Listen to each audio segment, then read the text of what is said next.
Hi everybody, my name is Mike. This is my YouTube page, Mox News. Thanks for tuning in.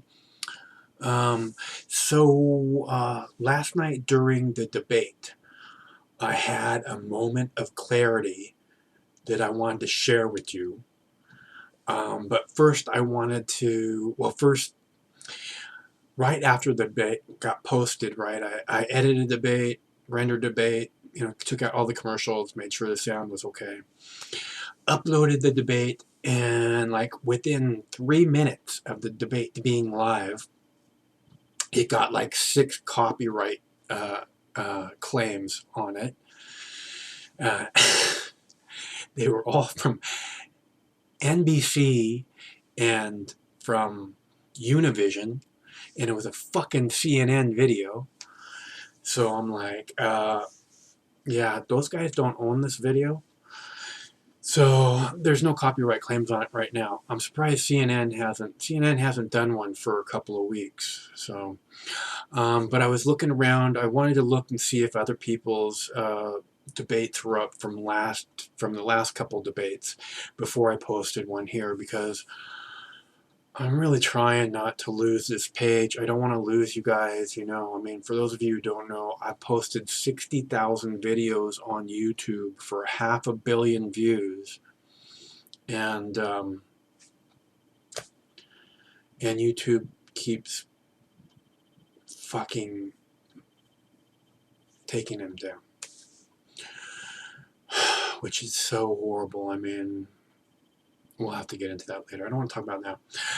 But I got all these copyright claims. And then I had, like, a couple weeks ago, when the CNBC debate was on, I did some of their videos. I did little clips of their video, and like within an hour or two, they had all the clips. Like a couple of them, like one of them was like 2 minutes long. They claimed copyright and blocked it worldwide. I was like, I'm done with them. I'm done with NBC videos. I'm just done. I don't want to. I can't risk losing you people, and that's why posting the debate was like a big deal. It was like, and it really having it stay up and not have a copyright claim against it at this moment by anybody is a very good feeling. It's like, hey, there is fair use in the world. I don't put advertising on any of the videos.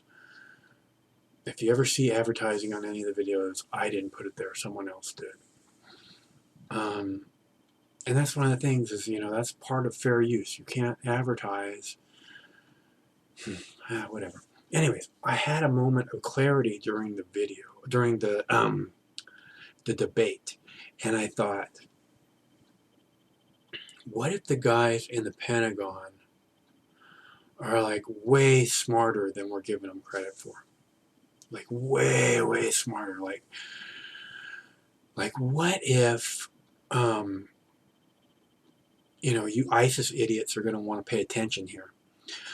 What if the Pentagon people saw the Arab Spring rising in the Middle East, like way before September 11th? What if they saw it coming? What if they saw it just becoming a seething, bubbling cauldron that was ready to explode? And they said, you know what? We can't, if we don't do something, that's going to explode, and we're just going to have wave after wave of like cells, terrorist cells coming over here and just screwing our world. September 11th times a million. Right? So they see this coming, and they go, okay, what we have to do, and one of the things that we kept hearing all through the Bush administration was, we have to fight them over there so we don't have to fight them here, right? So what if they see this like bubbling cauldron of just, terrorism headed our way, and they go, here's what we're going to do. We're going to create a theater that will attract these people, and then we'll organize them, we'll train them, we'll give them money, because we all know that the Pentagon created ISIS, right? We all know the Pentagon created Al-Qaeda in the 80s in Afghanistan, and that the Pentagon created ISIS in Iraq, in Syria, and that they've trained them, and that they've funded them, and that they've supplied weapons to them, just like they continue to do with the Taliban in Afghanistan. And okay, so they created them, they trained them, and they created this place where they could go and have like this theater where they could go and march through and make war and feel like they're doing something. You know what I'm saying? Give them a place that draws them that direction, instead of them just kind of going off in whatever direction they're going to go off. It would draw them all into here. Okay, are you following me? What if the Pentagon said, we need to create a power vacuum in the Middle East that will draw all these power-hungry, wannabe, killer motherfuckers, angry people that need to express their anger. We give them a spot that's close to home, and we organize it, and we train them, and we give them money. So we're inside. We're on the inside with all these people. So we can see who all these people are, who all these people who want to attack America or attack Europe or attack Russia. The Pentagon, the CIA, can be right inside, and they can go, all right, document that motherfucker, and we can document where they're going, what they're headed, what their missions are. We can even suggest missions. You know what I'm saying? What if, because I have always known that the Pentagon created ISIS. I've always thought that 100%. There's no doubt in my mind whatsoever. And that they did it on purpose. But the reason I thought they did it was because, and this is part of the reason for sure, no doubt, the reason that the Pentagon created ISIS was because they need a boogeyman. They're going to spend $1 trillion with no accountability. Oh, we misplaced $1 trillion. We misplaced $4 trillion. That was the press conference the day before September 11th. The Pentagon, Donald Rumsfeld. We misplaced $4 trillion, or we can't be. Okay, imagine having that kind of clout, just do whatever and it doesn't matter. And in order to do that, you have to have a giant boogeyman. You can go, hey, Godzilla coming. Godzilla coming! Right? So they create the boogeyman so that they can go, but what if there's so much more to it? What if they create the boogeyman and they control the boogeyman and they document all the boogeymen? And say, oh yeah, come to Syria. Yeah, no, we got the great training camps. And that's why they're so mad at the Russians being in there fighting these people, is because it's, that's their whole operation.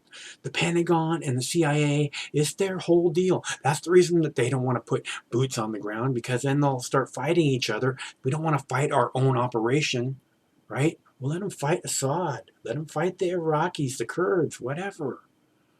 You know what I'm saying? And we'll just document, and we'll keep them, keep funneling them that way, and keep plenty of money supplied to them so that there's a reason for them to go that way. Hey, we got money.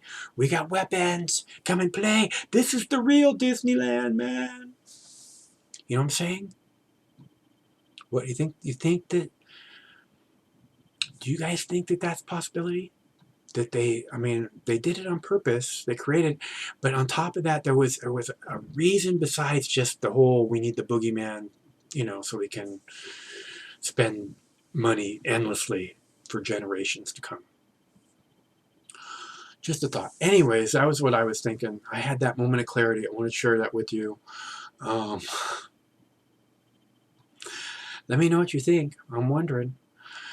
Also, I'm going to make a video every day and through the end of the year in which I'm asking for help. I haven't got a donation from anybody for quite a while. I wonder if there's something wrong with my page, moxnews.com, where you could make a donation, or if PayPal is somehow, not allowing me to take donations anymore. It looks like it's working to me, but I don't know. So I'm going to start a push through the end of the year. Let's get Mox News. Let's get Moxie a Christmas bonus, a long overdue Christmas bonus. Okay? And you may not think I deserve a Christmas bonus this year. And I wouldn't blame you for thinking that. And know, too, know well that I would not ask for help if I didn't need it. I promise. I promise I wouldn't ask if I didn't need it. If I didn't need your help, I wouldn't ask for it. I promise. So, that being said, you may not think I deserve a Christmas bonus this year, but I've been doing this on the YouTube for 10 years, 60,000 videos, 500 million views, and I never got a Christmas bonus. I never got one.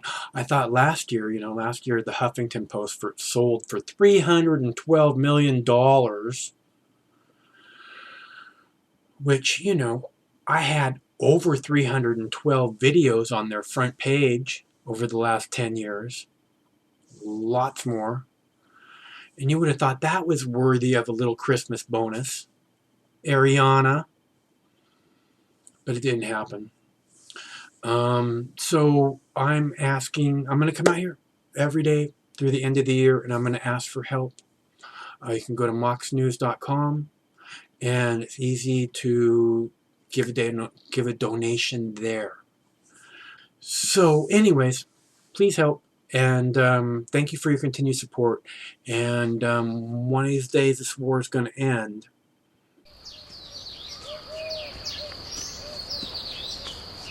Compassion stirred the Buddha to send his monks out into the community.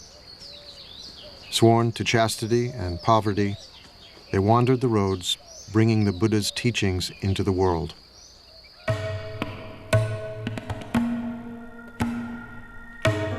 Go forth, monks, for the happiness of the many, out of compassion for the world. There are beings whose eyes have little dust on them, who will perish if they do not hear the teaching. But if they hear the teaching, they will gain liberation. The monks exist by begging. We think of begging as kind of a bad thing. Begging in this tradition is a good thing. It's a sign of spiritual purity. You're not allowed to beg tomorrow's lunch today. Only today's lunch. Then you can't eat from noon until dawn the next day. Then you have to go out and get another lunch. And then in exchange for lunch, you give a lecture. Unless they say we don't want to hear about it, then you don't. But that's the only thing but that forces you to interact with the lay community. And if you're not serving them, if you're not doing something useful for them, they won't put anything in your bowl, and that will be the end of your community.